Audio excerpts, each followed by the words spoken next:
बिस्मिल्लाहिर्रहमानिर्रहीम अस्सलाम वालेकुम।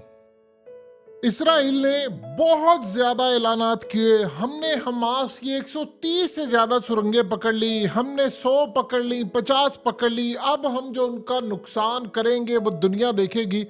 लेकिन हकीकत टीवी आपको डे फर्स्ट से कह रहा है कि ये ट्रैप है, ये ट्रैप है, ये फंसे हुए हैं, इनको अंदाजा नहीं हो पा रहा। अब सिनेरियो जो बना है आपकी स्क्रीन पर, ये जो इनकी फौजियों की खेप आपको नजर आ रही है, ये असल में इनमें जो आपको चेहरे ब्लर नजर आ रहे हैं, ये नहीं, ये जिनकी तस्वीर आपको नजर आ रही हैं, ये चार के चार लोग मारे गए और इनके साथ एक और इनका फौजी था। ये बड़ी इलीट क्लास के थे। ये 5 के करीब इनके फौजी मारे गए हैं। और मारे किस तरह गए हैं कि ये बड़े खुश थे, सुरंगों में गए और इन्होंने कहा देखे हमने सुरंग पकड़ ली। जब ये उतरे नीचे तो इन पर सुरंग से एक हमला हुआ और सारे के सारे मारे गए। इसको कहते हैं कि बूबी हमला इन्होंने किया था। और फौरी तौर पर जितने वहां पर फौजी थे उन्होंने बीजे ऐलान किया कि हमने सुरंगें पकड़ ली है, हमने मेन सुरंग इनकी पकड़ ली है और अब हम वहां से रास्ता निकाल कर इन तक पहुंचने वाले हैं। लेकिन जब वो वहां पर सुरंगों में गए और उसके बाद इनको मार दिया गया। और इस वक्त इजराइल ने कहा है कि हमारा इतना नुकसान हुआ है कि हमने अपने सबसे काबिल तरीन इलीट क्लास के जो ऑफिसर्स थे, कमांडोज थे, वो सारे के सारे खो दिए हैं। सुरंगों के अंदर से हम पर हमले हुए हैं। अब उनको ये बात समझ आ गई है कि बहुत सारी जो सुरंगें हैं वो हमास ने जानबूझकर छोड़ी हुई हैं कि यहाँ पर इसराइल के फौजी आए और कहें कि हमने इनकी सुरंगें पकड़ ली है। और जब वो पकड़ते हैं और इसको चेक करने के लिए जाहिर सी बात है आगे तो आते हैं। अब ऐसा तो नहीं कर सकते कि वहां पर वो गैस छोड़ दें और गैस छोड़कर वो खुद भी ना जा सके। अब उनको सबसे बड़ा मसला हुआ है कि जितनी सुरंगें पकड़ी गई हैं वो असल में हमारे लिए, समझ ले आप ये कह सकते हैं कि बारूद बिछाए हुए थे, बारूदी सुरंगें जिसे कह सकते हैं, कि वो बिछाए हुए थे। और उन्होंने कहा कि हमें पता ही नहीं चला, हमारी सोच से भी ज्यादा ये लोग खतरनाक निकले। हम ये सोच रहे थे कि इस सारी सूरत हाल के अंदर हम इनको मैनेज कर लेंगे, लेकिन हमारा सारे का सारा काम उल्टा पड़ गया और हम इन सुरंगों में गए और हमारे फौजी मारे गए। अब आप ये सोचें कि कल जो इनके तर्जुमान आए हमास के, उन्होंने आकर ये बात की, उन्होंने कहा कि हमने 160 के करीब गाड़ियां इनकी तबाह कर दी हैं। 160 गाड़ियां अगर तबाह की हैं तो 5 है, उसको मल्टीप्लाई कर ले, 800 लोग आपने उनके फौजी वैसे ही मार दिए हैं। तो अब ये तो बाकी वो तमाम चीजें अलग हैं जिनके अंदर आप सुरंगों के अंदर जाते हैं, घुसते और आप कहते हैं कि हमने फतह कर ली है सुरंगें, आप ऐलान करते हैं, लेकिन जैसे आप सुरंग के अंदर जाते हैं तो आप पूरी तरह बर्बाद हो जाते हैं। अब आप ये सोचें कि इसराइल के मीडिया पर इस वक्त डिस्कस क्या हो रहा है। इसराइल के मीडिया पर इस वक्त ये डिस्कस हो रहा है और वहां पर एक्सपर्ट्स आए हैं कि ये जिस जंग के बारे में हमें कहा जा रहा था कि हम ये जंग जीत चुके हैं, हम असल में वो जंग जीत नहीं रहे, वो जंग हम हार रहे हैं। हम वो जंग जीत ही नहीं रहे, हम परसेप्शन में हार रहे हैं, दुनिया की हिमायत हार रहे हैं, हम लोग पूरी दुनिया की नफरत ले रहे हैं। इवन के आप देख ले इस्लामिक अरब समिट हुआ, उसके अंदर तक उन्होंने इसराइल के खिलाफ जारहियत और मुजम्मत और न जाने क्या कुछ कर दिया। और ये भी सबसे बड़ा इनको झटका लगा है कि दुनिया भर के अंदर अब हमारे खिलाफ जो नफरत आ रही है उसका हम अंदाजा नहीं लगा सकते। यानी आप अंदाजा करें कि ये जो खातून है वो रो रही है और वो चीख रही है यूके हेल्थ वर्कर की, और वो रो रही है, बुरी तरह रोई जा रही है। क्यों? वो कह रही है कि गजा के अंदर से मुझे मैसेज आ रहे हैं अल-शिफा हॉस्पिटल से, दूसरे वो कह रहे हैं कि हम किसी भी वक्त मरने वाले, हमें मार दिया जाएगा। अब ये जो सुरंगों का जहां तक मामला आया है वो असल में इसराइल के गले पड़ा है। देखिए इसराइल अब दुनिया को ये तो नहीं बताना चाह रहा कि भाई मेरी ये सुरंगों से तबाह हुए, ये लोग मारे गए, फलाना गए। ये उनके लिए बड़ा प्रॉब्लम है। देखिए जो फैमिलीज हैं फौजियों की, वो ये कह रही हैं कि हमारे जो लोग मारे जा रहे हैं इसराइल उनको क्यों छुपा रहा है, वो आप डायरेक्टली जाकर बातचीत क्यों नहीं करे, दुनिया को बता क्यों नहीं रहे। और जाहिर सी बात है जब उनको ऑनर नहीं देंगे तो फिर क्या वो कहेंगे कि गुमनाम मारे जा रहे हैं, फिर उनको बताना पड़ा है। बहुत सारे मरते हैं लेकिन बताते वो कम है।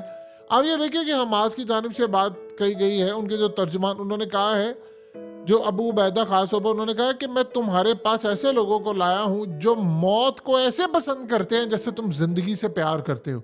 तो ये जो हमला आप सोचिए जरा, आपने एक सुरंग छोड़ दी और सुरंग खाली आपने छोड़ी कि दुश्मन आएगा और दुश्मन आकर आप पर हमला करेगा, और आप वहां से उस पर हमला करेंगे, जाहिर सी बात है उसमें चांसेस ये हैं 50-50, या आप बच जाएंगे या आप मारे जाएंगे, यानी इसके अलावा कोई चीज नहीं है। अब वो जो कह रहे हैं कि मैं बंदे ऐसे लेकर आया हूं जो मौत से मोहब्बत करते हैं, वो कहते हैं हम मरेंगे तो हम खुदा के पास चले जाएंगे, तो तुम जिंदगी से जैसे मोहब्बत करते हो वो मौत से मोहब्बत करते हो, उनको मौत का डर ही नहीं है।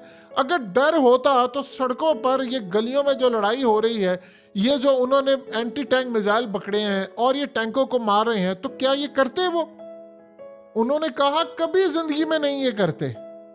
इजराइल के मीडिया ने यह बात क्लियरली कह दी है कि फतह का कोई इम्कान नहीं है, कामयाबी की कोई तस्वीर नहीं होगी। उन्होंने कहा जी जंग तो हम पहले हार चुके हैं, आप जो मर्जी कह लें, आप जितनी मर्जी बातें कर लें, हम ये जंग फिलहाल नहीं जीत रहे, क्योंकि दुनिया में सबसे ज्यादा प्रॉब्लम यह है कि हमारे फौजी मारे जा रहे हैं।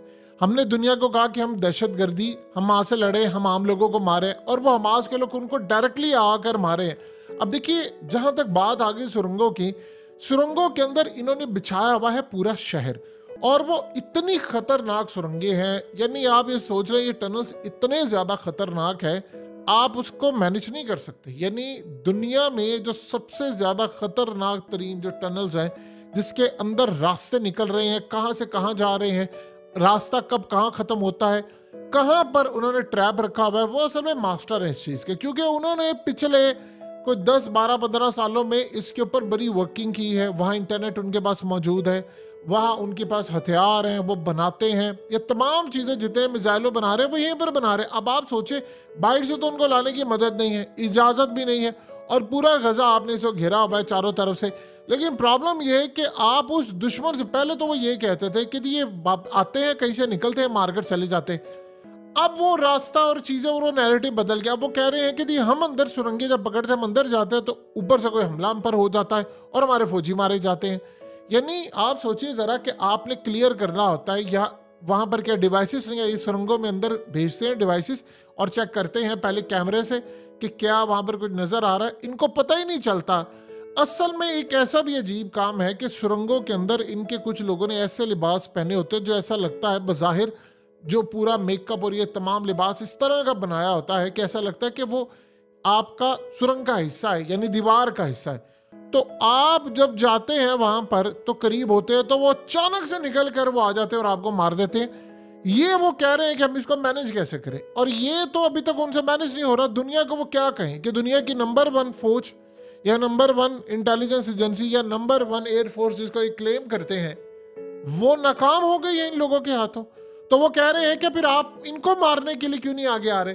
देखिए एक चीज तो ज़हन में रख लें, इन्होंने दुनिया के अंदर अपनी जो ताकत बढ़ाई हुई है वो इस तरह इस दफा पाश पाश हो रही है कि ताकत आपको नजर आती है कैसे, लड़ने में नहीं है, मैनेज करने में। मैनेज क्या होता है कि आप दुनिया का बैंकिंग सिस्टम हो या दुनिया के बैंक्स हो या पैसा हो या मनी, या आप ये तमाम चीज़ों को मैनेज करते हैं, ये तमाम सूरत हाल में मैनेज करते हैं। लेकिन आप ये मैनेज नहीं कर पा रहे कि लड़ना कैसे है, और लड़ाई के लिए आपको जिगरा चाहिए।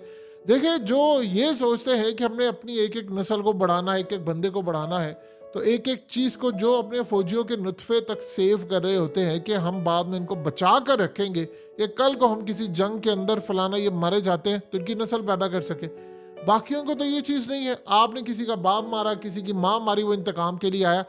अब जहाँ तक रह गई बात सुरंगों की, वो सही मायनों में इनके लिए एक मौत का पैगाम बनी हुई है। यानी आप ये देखें कि इस वक्त हसन नसरुल्लाह ने एक बात की है, इसराइल का आर्मी चीफ उनको बार बार दे रहा है धमकी। उन्होंने एक बात की, उसने कहा है कि ये सारे अंदाजा लगा रहे हैं, कोई कह रहा है जी 1,30,000 हमारे पास बैलिस्टिक मिसाइल है, कोई कह रहा है जी 1,50,000 है। हसन नसरुल्लाह ने कहा है कि हमारे पास मौजूद बैलिस्टिक मिसाइलों की तादाद इन लोगों के खास तौर पर इसराइल के तस्वुर से भी ज्यादा है। ये अंदाजा लगाकर बैठे हैं 1.25 लाख है, 1.5 लाख है, को 1.25-2 लाख है। हमारी तादाद इतनी ज्यादा है मिसाइलों की कि जब हमने इसको फायर करने हैं तो आपके रोंगटे खड़े हो जाएंगे। देखिए ये बात तो तय हो गई है कि सिस्टम नाकाम हो रहे हैं इनके, और पूरी तरह नाकाम, और वो बदला ले रहे हैं आम लोगों से। अब ये जो उनका डिफेंस मिनिस्टर है ये बड़ा तेज शख्स है, वो आकर कह रहा है कि जो कुछ हम गजा में करें हम बैरूत में भी वही करेंगे। उसने क्लियरली कह दी है बैरूत में किस तरह, यानी निबलान में। उसने क्यों हसन नसरुल्लाह को धमकी दे रहे हैं कि तुम कूदो यहाँ पर, तो देखना वहां पर आकर क्या करते हैं। देखिए दो चीजें और ये बड़े अंदाजे के साथ आपने चीज समझनी है। बज़ाहिर अभी तक ये बात हो रही है, इसराइल कहता जी हम जीत रहे हैं गजा के अंदर। देखिए जब आप जीत रहे होंगे गजा को पूरी तरह, और अगर आपका नुकसान नहीं हो रहा या आपके फौजी नहीं मारे जा रहे, जो एक झूठ है, तो फिर याद रखिएगा जब गजा हाथ से निकला बिल्कुल एंड वाली साइड होगी तो बाकी फोर्सेस एक्टिवेट हो जाएंगी, चाहे वो लिबनान की है, चाहे वो शाम की है, चाहे वो ईरान है, चाहे वो यमन है, या फिर उसके बाद फिर आप देख लें कि चाइना और रशिया है, क्योंकि वो देख रहे हैं कि अगर ये कामयाब हुए तो बाकी ममालिक तक इसका असर जाएगा और वो बड़ा मसला होगा। तो अभी तक सूरत हाल ये है कि अगर उन्होंने, यानी बहुत सारे लोग तनकीद कर रहे हैं हसन नसरुल्लाह के ऊपर, वो कह रहे हैं कि आप जंग में कूद क्यों नहीं रहे, तो आज़ाद ज़राए से ईरान के जो खास तौर पर लोग हैं या अमेरिका के अंदर बैठे हुए आज़ाद मुबस्सिर है या कमेंटेटर्स हैं, वो कह रहे हैं कि हिजबुल्लाह ने एक स्ट्रेटजी बनाई हुई है, हसन नसरुल्लाह ने। वो स्ट्रेटजी क्या है? वो कह रहे हैं कि वो जंग के अंदर अपने वसाइल ज़ाया नहीं करना चाहते। वो ये कर रहे हैं कि पहले हमास के लोग इनसे लड़ें, और वो कह रहे हैं कि अगर उनको शिकस्त होगी हमास के लोगों को तो फिर ये मैदान में कूदेंगे। अभी तक तो उनको हो नहीं रही। बज़ाहिर जो सूरत हाल नज़र आ रही है, आप उनके टैंक्स तबाह कर रहे हैं, आप उनके लोग तबाह कर रहे हैं, आप उनके मार रहे हैं, और उनके कमांडोज आप मार रहे हैं, वो सुरंगों में घुसते आप उनको मार देते हैं। तो ये जो सारी सूरत हाल पैदा हो रही है, लेकिन इसका बदला भी तो वो ले रहे हैं ना, ये भी तो एक बड़ी तकलीफ की बात है। वो बदला कहाँ से ले रहे हैं? बदला वो ले रहे हैं कि इस सारे मामले के अंदर जाकर आम लोगों से। अब आप ये देखें कि इस वक्त एक और भी सूरत हाल सामने आई है कि इनकी जानिब से, यानी हमास की जानिब से कहा गया है कि हमने इजराइल का जो ड्रोन था उसको निशाना बनाकर उसको तबाह कर दिया। यानी इस वक्त दुनिया भर में जो सड़कें भरी पड़ी हैं, आप उसका अंदाजा नहीं कर सकते। इतने इसराइल को अंदाजा नहीं था।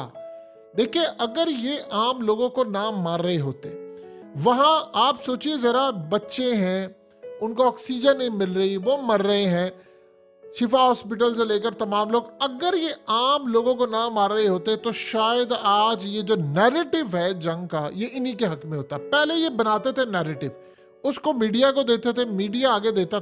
इस दफा परसेप्शन, नैरेटिव, वो बयानिया, वो सारा कुछ इनका उलट गया है। और फिर जो मनाजिर आ रहे, और फिर एक और बात, वो जो आप लड़ाई कर रहे हैं मैदान के ऊपर, वो भी आपकी नहीं जीत पा रहे। यानी आप देखें ना, सुरंगों की आपने बात की कि भाई हमने 130 सुरंगें पकड़ ली हैं, आपने अपने ऑफिसर खो दिए बहुत बड़े, और वो ऑफिसर आपने खो दिए हैं जिन्होंने मुस्तकबिल के अंदर जाकर कमांड संभालनी थी। कोई कमांडर बनना था, कोई आर्मी चीफ बनना था, कोई इंटेलिजेंस का चीफ बनना था, कोई फलाना बनना था, कोई ये बनना था, वो बनना था। यानी उनको इस लेवल के जाकर नुकसानात बर्दाश्त करना पड़े हैं जो आज से पहले उन्होंने सोचा ही नहीं है। अब इस सारी सूरत हाल के अंदर बहुत सारे लोग बददिल हो रहे हैं। इजराइल के अंदर डिमांड की जा रही है कि भाई आप बात करें। देखिए एक डेवलपमेंट हुई है बड़ी, और वो डेवलपमेंट ये है जिसका इसराइल ने इतराफ़ किया है कि कतर और मिस्र की मदद की वजह से जो इसराइल के इंटेलिजेंस मुसाद के चीफ है वो और हमास के जो लीडर है उनकी मुलाकात हुई है मिस्र के अंदर, और कैदियों का तबादला जारी है। कतर असल में ये चाह रहा है कि किसी तरह पहले किसी ना किसी तरह कैदियों का एक तबादला हो जाए, एक शुरुआत हो जाए, फिर उसके बाद लड़ाई की जानिब रोकने का मामला होगा। इसराइल इस जंग को, वो कह रहे हैं, यानी नेतन्याहू ने ऐलान किया है कि हम इस जंग को जीतना नहीं चाहते, हमने फलस्तीनियों को वापस नहीं आने देना। उसने कहा मैंने अपोज कर दिया आइडिया, यानी क्लियरली उसने कहा है कि फलस्तीनियों को मैंने वापस नहीं आने देना। ये जो आइडिया जनरेट हुआ था कि एक दफा ऑपरेशन कर लेंगे हम, हमास को खत्म कर देंगे, तो फलस्तीनी जो गए हैं बाहर गजा के, उनको हम वापस आने देंगे। उसने कहा, मैंने कहा ये आइडिया काबिल कबूल नहीं है। यानी इसका क्या मतलब है? इसका मतलब ये है कि उन्होंने इस बात को तय कर लिया है कि ये नंबर है फलस्तीन का, इसके बाद आएगा मिस्र का, इसके बाद बाकी सारे ममालिक आएगा। आप देखें कि अरब लीग, सारी दुनिया इसराइल के खिलाफ खड़ी हुई है, और वहां पर बार बार उनके साबिक मिलिट्री के लोग कह रहे हैं we are running short of time, वक्त बहुत कम रह गया है। जिस तरह रेत हाथ से फिसलती है इसी तरह हमारा वक्त खत्म हो रहा है, तेजी से करें, दुनिया की हिमायत हमने खो दी है। और ऊपर से जो बयानात आ रहे हैं कि जी हम ये तबाह कर देंगे, आप अंदाजा कीजिए जिस मिनिस्टर ने ये बात कही थी कि हम वहां पर एटम बम मारेंगे, आगे उसका जरा बयान चेक कीजिए। कहता है कि जो दुनिया के अंदर फलस्तीन की हिमायत कर रहा है उसका भी सफाया लाजिम हो चुका है। अंदाजा करें कितने बदमाश हैं, यानी ऐसे बदमाश जो दुनिया में कहीं देखे नहीं। बहरहाल इस वक्त इसराइल बैकफुट पर है, लेकिन वो आम लोगों को मार रहा है, इसलिए वो फ्रंट फुट पर है।